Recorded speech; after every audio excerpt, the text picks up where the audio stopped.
Powell ternyata tidak memberikan clue apapun terkait dengan kebijakan moneter tadi malam, sehingga kemungkinan market masih tetap berharap bahwa malam ini setidaknya Powell memberikan kisi-kisi apakah mereka akan melanjutkan kenaikan suku bunga atau menahannya lebih lama dan bahkan berarti menandakan bahwa mereka sudah akhir untuk kenaikan suku bunga.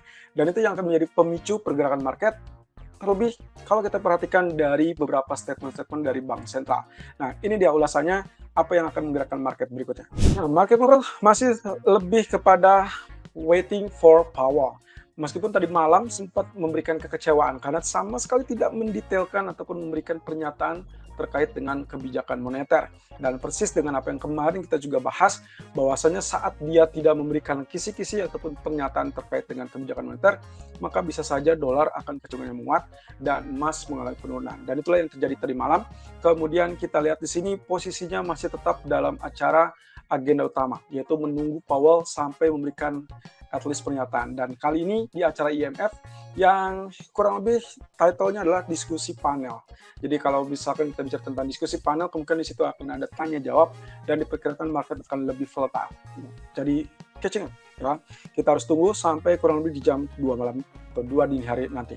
Kemudian ada berita terbaru terkait dengan kondisi geopolitik, tapi kabar yang berikut ini bukan lagi Israel versus Hamas, melainkan kondisi di mana Amerika berusaha untuk membalas serangan yang pernah dilakukan atau kurang lebih kita bilang saja base militer yang ada di area Timur Tengah milik Amerika diserang oleh Suriah atau pasukan Suriah.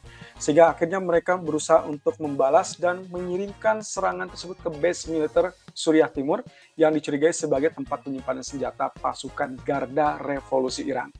Well, ini adalah yang dikatakan mereka sebagai pemberontak. Kita tidak tahu nanti perkembangan lebih lanjut seperti apa. Sejauh ini saya tidak melihat adanya respon market terkait dengan kepanikan.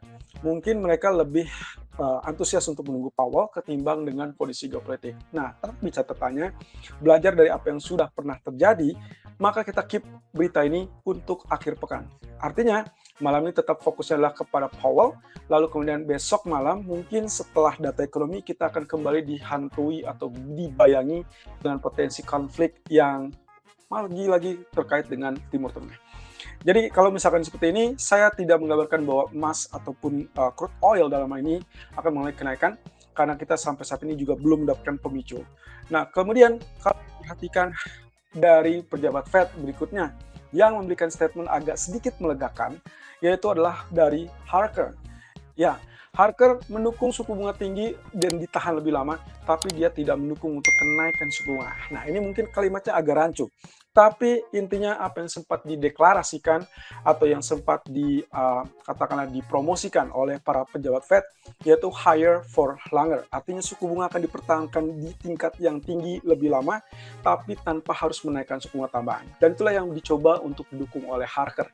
Artinya di sini, Harker lebih cenderung memilih Fed untuk melakukan waiting for data. Artinya dia akan hold, tahan suku bunga, persis dengan kejadian yang di pertemuan bulan lalu. Kemudian mungkin sampai waktunya tiba, datanya memungkinkan, maka mungkin saja baru memangkas suku bunga. Tapi untuk saat ini, mempertahankan atau higher for longer, tapi tanpa ada pemangkasan dalam waktu dekat. Ini dengan asumsi bahwa data ekonomi cenderungnya inflasi masih tetap di atas 3%. Nah, kemudian kalau memang ternyata berdasarkan data, Harker juga mengatakan bahwa nantinya itu akan kemungkinan potensi kenaikan suku bunga ataupun pemangkasan suku bunga. Artinya bisa dua arah. Itu adalah kalau misalkan mendukung dengan data ekonomi yang relatif signifikan. Artinya di sini yang diharapkan lagi-lagi inflasi harus turun, kemudian juga tingkat permintaan harus turun, dan pasar tenaga kerja yang penting harus mulai melonggar.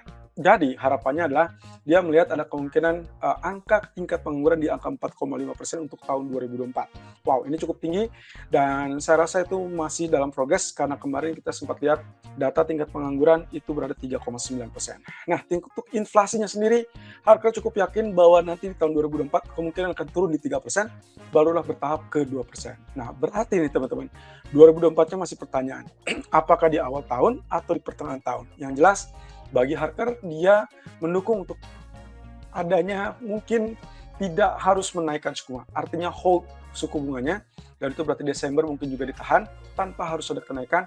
That means dot plot juga akan berlaku ya, karena di dot plot tersebut di bulan September masih menyisakan 1 kali kenaikan dan mungkin di bulan Desember. Nah, tapi seperti apa yang disampaikan oleh para pejabat Fed pada umumnya, semuanya itu akan bergantung kepada data ekonomi.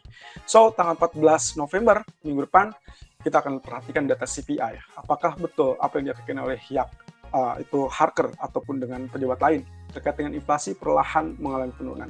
Saya sih berharap mungkin kita minggu depan akan dapatkan inflasi CPI di angka 3,4 atau 3,5%. Means will be good. Good untuk apa? Good untuk market, terutama risk aset seperti pasar saham. Tapi kalau ternyata relatif lebih tinggi, ya hati-hati. Kemudian Fed Speaker untuk berikutnya, Jerome Powell, lagi-lagi diagendakan atau ditunggu-tunggu, yaitu di acara panel diskusi konferensi tahunan yang akan diselenggarakan malam nanti. Ya, kurang lebih perhatikan di jam 2 dini hari, tapi sebelum itu 21.30 ada Raphael Bostic dan 23.00 ada Thomas Barkin. Saya ambil saja dua orang ini karena posisinya mereka juga sangat sensitif. Apa yang dikatakan oleh mereka, apa yang digambarkan oleh mereka, itu akan berpotensi menggerakkan market. Dengan catatan, Raphael Bostic untuk saat ini, beberapa waktu terakhir, kecenderungannya bergeser ke sisi dovish. Jadi kita akan lihat apakah dia di sisi dovish-nya tetap, atau dia ada ancang-ancang untuk tetap mendukung kenaikan suku bunga. Nah, sementara Thomas Barkin kecenderungannya 50-50, mirip dengan Harker, tapi ya patut dicurigai juga, karena dia juga salah satu yang mendukung untuk ya potensi kenaikan suku bunga berikutnya gitu ya. Dan ini yang harus kita waspadai. Nah, untuk high risk data minggu ini tadi pagi sudah rilis dengan data CPI China yang berada di minus 0,1%. Wah, ini artinya apa? Artinya deflasi, teman-teman. Posisi inilah yang membuat kenapa Hang Seng kembali tertekan turun, walaupun kita lihat tertahan di level 19.400-an. Nah, nanti kita lihat dari sisi grafisnya akan seperti apa. Kemudian untuk hari Jumat, hati-hati, kita masih tunggu data GDP dari Inggris dan juga consumer sentiment dari Amerika. Oke, adalah data ekonomi kalender hari ini. Tadi sudah kita lihat bahwasanya inflasi CPI dari China berada minus 0,1% dari harapan 0,0%, bahkan turun dari 0,2%. Kemudian untuk PPI-nya sendiri relatif bagus, sedikit naik ya di minus 2,6, tapi bukan naik dengan signifikan, teman-teman. Hati-hati kalau kita compare dengan data previousnya, ternyata dia cenderungnya di bawah, walaupun tipis ya, 2,5 ke 2,6%. Nah, saya minta Anda perhatikan nanti initial jobless claim, karena itu jadi data satu-satunya data ekonomi dari Amerika. Yang dilihat di sini adalah angka 215 dari sebelumnya 217. Jadi diharapkan ada penurunan. Nah, yang harus dicermati adalah apakah mungkin kita akan dapatkan data kembali turun di bawah 210.000 atau akan muncul angka 220.000. Apa bedanya? Pengangguran ataupun pengangguran mingguan yang mengalami kenaikan berarti telah negatif untuk US dollar. That means emas ataupun saham bisa lakukan buy. Tapi kalau ternyata data klaim penganggurannya berada di bawah 210.000, ya otomatis dolar akan relatif menguat, dan itu berarti emas ataupun oil ataupun bahkan pasar saham kecenderungannya adalah mengalami penurunan. Oke, jadi kemungkinan posisinya kita masih belum bisa leluasa untuk menyimpulkan bahwa market sudah oversold atau bahkan akan reversal.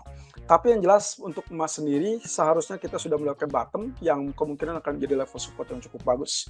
Dan termasuk semuanya akan masih tetap wait and see terkait dengan apa yang dikatakan oleh Powell.